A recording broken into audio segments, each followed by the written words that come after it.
Uh, I think it starts in practice with just hitting the sled and I want to say just focusing on our main blitzes to getting back there in the backfield. What do you think running back like Leon Moss does really I think he's a smart runner. He's very agile and elusive, and when he needs to, he can convert to power. If that makes sense.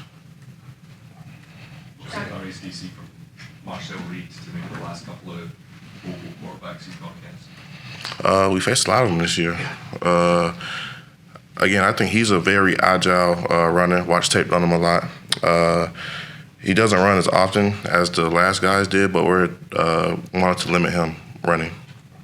Johnny, think of when we think in ways we could just affect the offense, but how can it affect a defense and you guys think your play calls?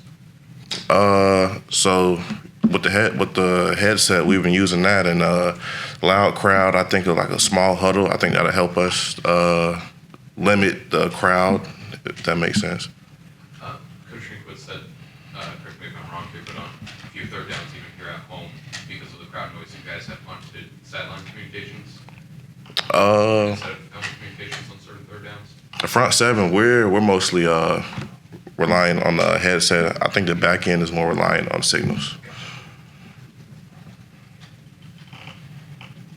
Johnny, what's it been like playing alongside Chris McClellan so far this year, and what have you liked from his game? Chris is a baller. All our D tackles are, but Chris, I think he has 2 sacks, forced fumble, pass deflection. I mean, the guy gets vertical and causes disruption, so he's a great player. Love playing with him. Johnny, Coach Drake has talked a couple of times about not over-rushing the quarterback. He talked about it last year with Jay Daniel. He talked about it this season with both Thomas Castellanos and Diego Pavia. What goes into keeping a guy like that, especially with Marcel Reed, keeping a guy like that in the pocket? The danger's going to get out of the pocket, so we want to try to compress the pocket, push the paint, and make sure he doesn't have any escape lanes, specifically through the B gaps or C gaps. What do you think are the 2 or 3 keys to victory for you guys?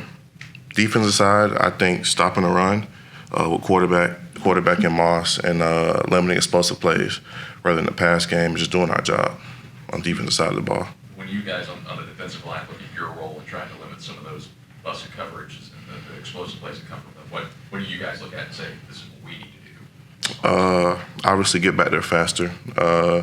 Coverage and pass rush work hand in hand, so I feel like if we do our job better, we can limit some of the busts if they happen.